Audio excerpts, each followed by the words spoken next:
ปาคิสถานคำพีภาคประสัญญาใหม่ข่าวประเสริฐเรื่องพระเยซูคริสต์เรียบเรียงโดยโยฮันบทที่1ข้อที่1ถึงข้อที่8พระธรรมบังเกิดเป็นมนุษย์เมื่อต้นเดิมนั้นพระธรรมทรงเป็นอยู่แล้วพระธรรมนั้นทรงสถิตอยู่กับพระเจ้าพระธรรมนั้นแหละทรงเป็นพระเจ้าเมื่อต้นเดิมนั้นพระธรรมทรงสถิตอยู่กับพระเจ้าพระเจ้าทรงสร้างสิ่งทั้งปวงขึ้นมาโดยพระธรรมในบรรดาสิ่งที่เป็นมานั้นบ่มีจักสิ่งที่เป็นมาโดยนอกจากพระธรรมเพราะพระธรรมนั้นทรงมีชีวิตอยู่ในพระองค์เอง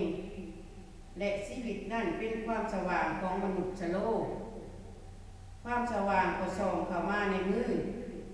และความมืดนั้นบ่ได้ชนะต่อความสว่างและเกิดมีชายคนหนึ่งที่พระเจ้าทรงใส่มาชื่อว่าโยฮันท่านได้มาเป็นพยานเพื่ออ้างความพยานเรื่องความสว่างนั้นเพื่อคนกลางปวงจะได้เสือดด้วยท่านบ่แม่นความสว่างแต่มาเป็นพยานเกี่ยวเรื่องความสว่างนั้น